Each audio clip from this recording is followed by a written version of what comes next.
नमस्कार दोस्तों, मैं विकास त्रिवेदी आपके अपने YouTube चैनल विकास स्टडी सर्कल पर आप सभी का स्वागत करता हूं। दोस्तों, आज हम हिस्ट्री की क्लास में बौद्ध धर्म के बारे में जानकारी प्राप्त करेंगे। दोस्तों, आज की क्लास में हम लोग बौद्ध धर्म तथा उससे बनने वाले सभी महत्वपूर्ण प्रश्नों के बारे में भी चर्चा करेंगे। तो दोस्तों, वीडियो के साथ अंत तक बने रहिएगा और वीडियो को ज़्यादा से ज़्यादा लाइक करें, शेयर करें और चैनल को सब्सक्राइब जरूर करें। दोस्तों, शुरू करते हैं आज का अपना टॉपिक बौद्ध धर्म। दोस्तों, बौद्ध धर्म के अगर संस्थापक की बात करें तो आप लोग जानते हैं बौद्ध धर्म के संस्थापक थे गौतम बुद्ध। दोस्तों, बौद्ध धर्म के संस्थापक कौन थे? तो गौतम बुद्ध थे। और गौतम बुद्ध को दोस्तों लाइट ऑफ एशिया के नाम से भी जाना जाता है। गौतम बुद्ध को दोस्तों लाइट ऑफ एशिया के नाम से भी जाना जाता है। दोस्तों, लाइट ऑफ एशिया यानी एशिया का ज्योतिपुंज, गौतम बुद्ध को एशिया का ज्योतिपुंज के नाम से भी जाना जाता है। दोस्तों, बौद्ध धर्म के संस्थापक गौतम बुद्ध का जन्म कब हुआ था और कहाँ हुआ था? तो इनका जन्म हुआ था दोस्तों 563 ईसा पूर्व में। गौतम बुद्ध का जन्म हुआ था 563 ईसा पूर्व में। कहाँ हुआ? तो कपिलवस्तु लुम्बिनी में। दोस्तों, कपिलवस्तु लुम्बिनी में गौतम बुद्ध का जन्म हुआ था 563 ईसा पूर्व में। दोस्तों, गौतम बुद्ध के पिता का क्या नाम था? तो गौतम बुद्ध के पिता का नाम था शुद्धोधन। गौतम बुद्ध के पिता का नाम था शुद्धोधन और ये शाक्यगढ़ के मुखिया थे।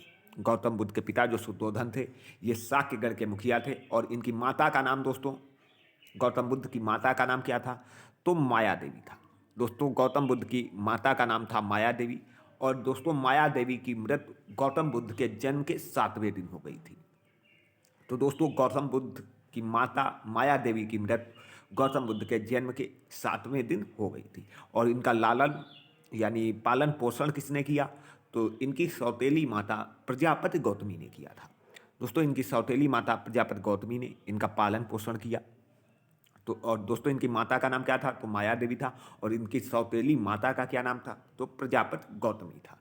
उसके बाद दोस्तों, इनकी मृत्यु कब हुई थी इसके बारे में भी देख लेते हैं। तो दोस्तों, गौतम बुद्ध की मृत्यु 483 ईसा पूर्व में कुशीनारा देवरिया उत्तर प्रदेश में हुई थी। दोस्तों, इनकी मृत्यु 483 ईसा पूर्व में कुशीनारा देवरिया उत्तर प्रदेश में हुई थी। और दोस्तों, इनकी मृत्यु की घटना को ही बौद्ध ग्रंथों में महापरिनिर्वाण कहा गया है। दोस्तों, बहुत ज़्यादा ये प्रश्न पूछा जाता है कि गौतम बुद्ध की मृत्यु की घटना को क्या कहा जाता है? तो महापरिनिर्वाण। दोस्तों, महापरिनिर्वाण गौतम बुद्ध की मृत्यु की घटना को कहा जाता है। और इनकी मृत्यु हुई थी 483 ईसा पूर्व में कुशीनारा देवरिया उत्तर प्रदेश में। उसके बाद दोस्तों आगे देखते हैं कि गौतम बुद्ध के बचपन का क्या नाम था? तो गौतम बुद्ध के बचपन का नाम था सिद्धार्थ। दोस्तों, गौतम बुद्ध के बचपन का नाम था सिद्धार्थ। और गौतम बुद्ध के पिता का नाम क्या था? तो शुद्धोधन। शुद्धोधन दोस्तों इनके पिता का नाम था और इनके बचपन का नाम था सिद्धार्थ। और गौतम बुद्ध की पत्नी का नाम था यशोधरा। गौतम बुद्ध की पत्नी का नाम था यशोधरा और पुत्र का नाम क्या था? तो राहुल। दोस्तों, बहुत ध्यान से पढ़ते हुए चलेंगे क्योंकि सभी एग्जामों की दृष्टि से बहुत ही महत्वपूर्ण चैप्टर है ये बौद्ध धर्म। सभी एग्जाम में दोस्तों बौद्ध धर्म से प्रश्न पूछा ही जाता है। अभी आप लोगों ने एसएससी जीडी का जो एग्जाम देखा होगा उसमें लगभग प्रत्येक दिन हर शिफ्ट में गौतम बुद्ध से या बौद्ध धर्म जैन धर्म से प्रश्न पूछे गए हैं। तो बहुत ध्यान से दोस्तों पढ़ते चलेंगे। उसके बाद दोस्तों सांसारिक समस्याओं से व्यथित होकर सिद्धार्थ ने यानी दोस्तों सिद्धार्थ यानी कौन? तो गौतम बुद्ध ने 29 वर्ष की अवस्था में गृह त्याग किया। दोस्तों, ये प्रश्न पूछा जाता है ऐसे कि सिद्धार्थ ने किस अवस्था में गृह त्याग किया था? तो 29 वर्ष में। 29 वर्ष में। और दोस्तों, ये गृह त्याग की घटना क्या कही गई बौद्ध ग्रंथों में? तो दोस्तों, गृह त्याग की घटना को कहा गया है बौद्ध ग्रंथों में महाभिनिष्क्रमण। दोस्तों, इनकी मृत्यु की घटना को बौद्ध ग्रंथों में क्या कहा गया? तो महापरिनिर्वाण। और गृह त्याग इन्होंने कितनी वर्ष की अवस्था में किया? तो 29 वर्ष की अवस्था में। और गृह त्याग की घटना को बौद्ध ग्रंथों में क्या कहा गया? तो महाभिनिष्क्रमण कहा गया। उसके बाद दोस्तों आगे देखते हैं। गृह त्याग करने के बाद दोस्तों 29 वर्ष की अवस्था में गौतम बुद्ध के द्वारा गृह त्याग करने के बाद सिद्धार्थ ने यानी गौतम बुद्ध ने दोस्तों वैशाली के आलार कलाम से सांख्य दर्शन की शिक्षा ग्रहण की। दोस्तों, यहाँ पर आपको बता दें कि हमने आपको पढ़ाया था कि जो भी हमारे दर्शन हैं उनमें सबसे प्राचीन दर्शन है सांख्य दर्शन। और इसी सांख्य दर्शन की शिक्षा सिद्धार्थ ने वैशाली के आलार कलाम से ली थी। और दोस्तों यही आलार कलाम गौतम बुद्ध के प्रथम गुरु हुए। यही आलार कलाम गौतम बुद्ध के प्रथम गुरु हुए। और दोस्तों ये सांख्य दर्शन हमारे सभी दर्शनों में सबसे प्राचीन दर्शन है। उसके बाद दोस्तों आलार कलाम के बाद सिद्धार्थ ने राजगीर के रुद्रका रामपुत्र से शिक्षा ग्रहण की। यानी दोस्तों पहले गुरु हुए आलार कलाम और उसके बाद दोस्तों राजगीर के रुद्रका रामपुत्र से इन्होंने शिक्षा ग्रहण की। उसके बाद दोस्तों आगे देखते हैं क्या हुआ। दोस्तों बिना अन्न जल ग्रहण किए 6 वर्षों की कठिन तपस्या के बाद, बहुत ध्यान से दोस्तों, कितने वर्षों की कठिन तपस्या के बाद, तो 6 वर्षों की कठिन तपस्या के बाद यानी 35 वर्ष। दोस्तों 29 वर्ष की अवस्था में इन्होंने गृह त्याग किया था और 6 वर्षों की कठिन तपस्या यानी 29 और 6 35, 6 वर्षों की कठिन तपस्या के बाद 35 वर्ष की आयु में वैशाख की पूर्णिमा, बहुत ध्यान से दोस्तों ये पॉइंट देखना क्योंकि यही पॉइंटों से प्रश्न पूछे जाते हैं। 35 वर्ष की आयु में वैशाख की पूर्णिमा की रात निरंजना या फल्गु नदी के किनारे, दोस्तों किस नदी के किनारे, तो निरंजना या फल्गु नदी के किनारे पीपल के वृक्ष के नीचे, ये भी याद रखना दोस्तों किस वृक्ष के नीचे, तो पीपल के वृक्ष के नीचे सिद्धार्थ को ज्ञान प्राप्त हुआ। दोस्तों इसमें सबसे इंपॉर्टेंट है कि कितने वर्षों की कठिन तपस्या के बाद इनको ज्ञान प्राप्त हुआ, तो 6 वर्षों की कठिन तपस्या के बाद। और कब प्राप्त हुआ, तो वैशाख की पूर्णिमा की रात को निरंजना फल्गु नदी के किनारे पीपल के वृक्ष के नीचे सिद्धार्थ को ज्ञान प्राप्त हुआ। उसके बाद दोस्तों ज्ञान प्राप्ति के बाद सिद्धार्थ बुद्ध कहलाए। दोस्तों ज्ञान प्राप्त के बाद जो सिद्धार्थ थे वो बुद्ध कहलाए और वह स्थान बोध गया कहलाया दोस्तों। और ये स्थान क्या कहलाया, तो बोध गया कहलाया। उसके बाद आगे देखते हैं दोस्तों, बुद्ध ने अपना प्रथम उपदेश, दोस्तों गौतम बुद्ध ने अपना प्रथम उपदेश सारनाथ में दिया। दोस्तों मोस्ट इंपॉर्टेंट क्वेश्चन है, सभी एग्जामों की दृष्टि से बहुत ज़्यादा पूछा जाता है कि बुद्ध ने अपना प्रथम उपदेश कहाँ दिया। तो दोस्तों इन्होंने प्रथम उपदेश अपना कहाँ दिया था, तो सारनाथ या ऋषिपत्तनम में दिया। और बौद्ध ग्रंथों में दोस्तों प्रथम उपदेश को क्या कहा गया है, तो धर्म चक्र प्रवर्तन। दोस्तों इनकी मृत्यु की घटना महापरिनिर्वाण कही गई है, महापरिनिर्वाण मृत्यु की घटना। और प्रथम उपदेश धर्मचक्र प्रवर्तन, गृह त्याग की घटना महाभिनिष्क्रमण। तो ये दोस्तों बहुत ध्यान से इनसे प्रश्न बनते हैं। उसके बाद आगे देखते हैं, बुद्ध ने जो अपना प्रथम उपदेश दोस्तों सारनाथ में दिया वो किस भाषा में दिया, तो बुद्ध ने दोस्तों अपने उपदेश जनसाधारण की भाषा पाली में दिए हैं। बुद्ध ने अपने उपदेश दोस्तों जनसाधारण की भाषा पाली में दिए हैं। और बुद्ध ने अपने सर्वाधिक उपदेश कहाँ दिए हैं, तो कौशल देश की राजधानी श्रावस्ती में। दोस्तों बहुत ध्यान से देखना कि बुद्ध ने अपने सर्वाधिक उपदेश कहाँ दिए, तो कौशल देश की राजधानी श्रावस्ती में।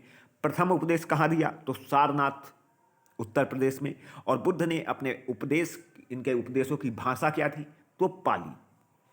उसके बाद दोस्तों इनके अनुयायी शासक कौन थे, बौद्ध धर्म के अनुयायी शासक, तो दोस्तों बौद्ध धर्म के अनुयायी शासक थे बिंबिसार, प्रसेनजीत, उदयन, ये दोस्तों बौद्ध धर्म के अनुयायी शासक थे। और दोस्तों अगर बात करें, बौद्ध धर्म मूलतः अनीश्वरवादी है। दोस्तों बौद्ध धर्म जो है वो मूलतः अनीश्वरवादी है। और तृष्णा के क्षीण हो जाने की अवस्था को बुद्ध ने क्या कहा है, तो दोस्तों तृष्णा के क्षीण हो जाने की अवस्था को बुद्ध ने निर्वाण कहा है। और बौद्ध धर्म के त्रिरत्न क्या है, दोस्तों बौद्ध धर्म के त्रिरत्न क्या है, ये दोस्तों क्वेश्चन यूपी वीडियो जो हमारा 2018 22 दिसंबर को एग्जाम आयोजित किया गया था उसमें ये क्वेश्चन पूछा गया था कि बौद्ध धर्म के त्रिरत्न कौन है। और एसएससी जीडी के एग्जाम दोस्तों ये जो अभी हमारे संपूर्ण हुए हैं उनमें भी ये प्रश्न पूछा गया है कि त्रिरत्न कौन थे। तो दोस्तों ये त्रिरत्न थे बुद्ध, धम्म, संघ। ये दोस्तों त्रिरत्न कौन से थे, तो बुद्ध, धम्म और संघ थे। उसके बाद दोस्तों आगे देखते हैं, बौद्ध संघ में सम्मिलित होने की न्यूनतम आयु क्या थी। दोस्तों बहुत अच्छे क्वेश्चन हैं। बौद्ध संघ में सम्मिलित होने की न्यूनतम आयु क्या थी, तो 15 वर्ष थी दोस्तों, 15 वर्ष थी। और प्रविष्ट होने को कहते क्या थे दोस्तों, तो बौद्ध संघ में दोस्तों सम्मिलित होने की न्यूनतम आयु 15 वर्ष थी। और बौद्ध संघ में प्रविष्ट होने की को कहा क्या जाता था, तो दोस्तों इसको कहा जाता था उपसंपदा। उपसंपदा यानी दोस्तों कहा जाए तो उपसंपदा की आयु क्या थी, न्यूनतम आयु क्या थी, तो 15 वर्ष थी। उसके बाद दोस्तों अभी हमने आपको त्रिरत्न के बारे में बताया, तो बौद्ध धर्म के त्रिरत्न कौन थे, तो बुद्ध, धम्म, संघ। और त्रिपिटक कौन है, दोस्तों अंतर देख लेता कि त्रिरत्न है बुद्ध, धम्म, संघ और त्रिपिटक हैं विनय पिटक, सूत्र पिटक, अभिदम्भ पिटक। तो दोस्तों त्रिपिटक हैं विनय पिटक, सूत्र पिटक, अभिदम्भ पिटक। दोस्तों बहुत अच्छे प्रश्न है, एक भी क्वेश्चन आपको बौद्ध धर्म से छूटेगा नहीं, बहुत ध्यान से देखते चलेंगे। उसके बाद दोस्तों बौद्ध धर्म के पुनर्जन्म की मान्यता है, ये भी पूछा जा सकता है दोस्तों। बौद्ध धर्म में पुनर्जन्म की मान्यता है। और उसके बाद दोस्तों जो बौद्ध संगीत हुई हैं उनके बारे में देख लेते हैं दोस्तों। प्रथम बौद्ध संगीत जो थी, प्रथम बौद्ध संगीत 483 ईसा पूर्व में राजगृह में महाकश्यप की अध्यक्षता में और अजातशत्रु के शासनकाल में आयोजित की गई। दोस्तों क्वेश्चन ये ऐसे पूछा जाता है कि प्रथम बौद्ध संगीत कब आयोजित की गई, तो कब आयोजित की गई है, तो 483 ईसा पूर्व में। कहाँ आयोजित की गई थी, तो राजगृह में आयोजित की गई थी। और इसकी अध्यक्षता किसने की थी, तो महाकश्यप ने की थी दोस्तों। और किसके शासनकाल में प्रथम बौद्ध संगीत आयोजित की गई थी, तो दोस्तों अजातशत्रु के शासनकाल में प्रथम बौद्ध संगीत आयोजित की गई थी। उसके बाद दोस्तों द्वितीय बौद्ध संगीत, तो दोस्तों द्वितीय बौद्ध संगीत आयोजित की गई थी 383 ईसा पूर्व में। 383 ईसा पूर्व में द्वितीय बौद्ध संगीत आयोजित की गई। और ये कहाँ आयोजित की गई, तो ये दोस्तों द्वितीय बौद्ध संगीत वैशाली में आयोजित की गई। और इसकी अध्यक्षता की थी साबा कामिनी। दोस्तों इसकी अध्यक्षता की साबा कामिनी। और किसके शासनकाल में ये द्वितीय बौद्ध संगीत आयोजित की गई, तो कालाशोक के शासनकाल में।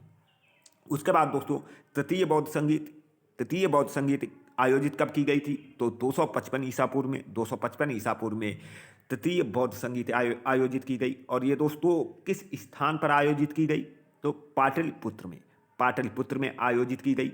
और इसकी अध्यक्षता दोस्तों किसने की थी, तो इसकी अध्यक्षता की थी मोगलपुत्तिस ने। और दोस्तों ये किसके शासनकाल में आयोजित की गई, तो अशोक के शासनकाल में दोस्तों तृतीय बौद्ध संगीत आयोजित की गई। उसके बाद दोस्तों चतुर्थ बौद्ध संगीत, तो ये चतुर्थ बौद्ध संगीत दोस्तों ईस्वी की प्रथम शताब्दी में आयोजित की गई। दोस्तों चतुर्थ बौद्ध संगीत ईस्वी की प्रथम शताब्दी में आयोजित की गई। और ये दोस्तों किस स्थान पर आयोजित की गई, तो ये कुंडलवन कश्मीर में आयोजित की गई। और दोस्तों इसकी अध्यक्षता किसने की थी चतुर्थ बौद्ध संगीत की, तो वसुमित्र ने की थी। और दोस्तों ये किसके शासनकाल में आयोजित की गई, तो ये कनिष्क के शासनकाल में चतुर्थ बौद्ध संगीत आयोजित की गई। और दोस्तों चतुर्थ बौद्ध संगीत में उपाध्यक्ष कौन थे, तो इसके उपाध्यक्ष थे अश्वघोष।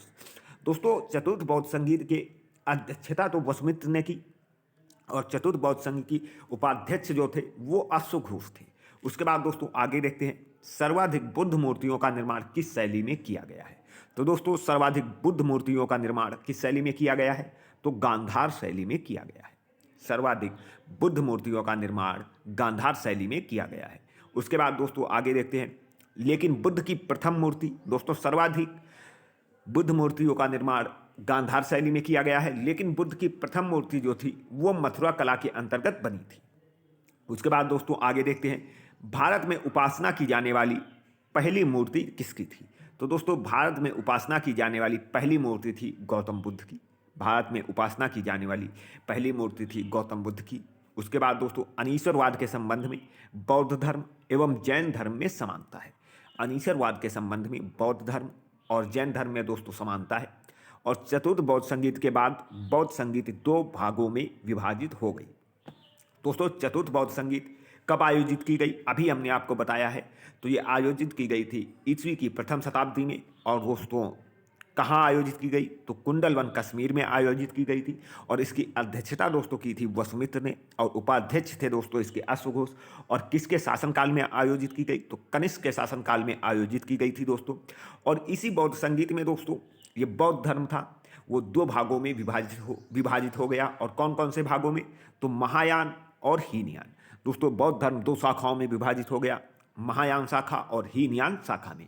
उसके बाद दोस्तों आगे देखते हैं महायान शाखा जो दोस्तों थी, ये महायान शाखा बौद्ध धर्म के महायान संप्रदाय का आदर्श क्या है, तो बहुत ध्यान से देखना दोस्तों। बोधिसत्व महायान संप्रदाय का आदर्श क्या है, तो बोधिसत्व है। और बौद्ध धर्म के हीनयान संप्रदाय का आदर्श क्या है, तो अरहत पद है दोस्तों। महायान संप्रदाय का आदर्श क्या है, तो बोधिसत्व है। और हीनयान संप्रदाय का आदर्श क्या है, तो अरहत पद है दोस्तों। उसके बाद दोस्तों हम लोग अब चर्चा करेंगे बौद्ध धर्म से बनने वाले महत्वपूर्ण प्रश्नों पर। दोस्तों बौद्ध धर्म में महात्मा बुद्ध की शिक्षाएं सर्वप्रथम किस रूप में संकलित की गई, तो महात्मा बुद्ध की शिक्षाएं जो थी वो त्रिपिटक के रूप में संकलित की गई। और दोस्तों तीनों पिटकों की भाषा क्या है, तो दोस्तों तीनों पिटकों की भाषा पाली है। तीनों पिटकों की भाषा पाली है। उसके बाद आगे देखते हैं बुद्ध को ईश्वर के रूप में पूजने वाला बौद्ध संप्रदाय कौन सा है। दोस्तों बुद्ध को ईश्वर के रूप में पूजने वाला बौद्ध संप्रदाय कौन सा है, तो महायान है। और बौद्धों की रामायण के नाम से प्रसिद्ध रचना बुद्धचरित। दोस्तों इसके लेखक कौन है बुद्धचरित के? ये दोस्तों बुद्धचरित है बौद्धों की रामायण के नाम से जाना जाता है और इसके लेखक हैं अश्वघोष। और दोस्तों ये अश्वघोष कौन है? तो इन्होंने चतुर्थ बौद्ध संगीत के उपाध्यक्ष थे अश्वघोष, और इनकी पुस्तक का नाम है बुद्धचरित, और ये दोस्तों बौद्धों की रामायण के नाम से जाना जाता है इसे। उसके बाद दोस्तों आगे देखते हैं, अशोक का कौन सा अभिलेख इस परंपरा की पुष्टि करता है कि गौतम बुद्ध का जन्म लुम्बिनी में हुआ था? तो दोस्तों लुम्बिनी देई स्तंभलेख जो है अशोक का, उसमें यह पुष्टि होती है कि गौतम बुद्ध का जन्म लुम्बिनी में हुआ था। उसके बाद आगे देखते हैं, अष्टांगिक मार्ग की संकल्पना किससे संबंधित है? तो दोस्तों अष्टांगिक मार्ग की संकल्पना संबंधित है धर्मचक्र परिवर्तन से। धर्मचक्र परिवर्तन से दोस्तों अष्टांगिक मार्ग की संकल्पना संबंधित है किससे? तो धर्मचक्र परिवर्तन से। और दोस्तों हमने अभी आपको बताया था कि धर्मचक्र परिवर्तन क्या किसे कहा गया है? तो गौतम बुद्ध ने जो प्रथम उपदेश अपना सारनाथ में दिया है उसे धर्मचक्र परिवर्तन कहा गया है। और अष्टांगिक मार्ग की संकल्पना किससे संबंधित है? तो ये भी दोस्तों धर्मचक्र परिवर्तन से ही संबंधित है। उसके बाद दोस्तों बौद्ध संघ में भिक्षुणी के रूप में स्त्रियों के प्रवेश की अनुमति बुद्ध द्वारा कहाँ दी गई? तो वैशाली में दोस्तों दी गई। बौद्ध संघ में भिक्षुणी के रूप में स्त्रियों के प्रवेश होने की अनुमति बुद्ध द्वारा कहाँ दी गई? तो वैशाली में दी गई। और दोस्तों सर्वाधिक उपदेश गौतम बुद्ध ने कहाँ दिए?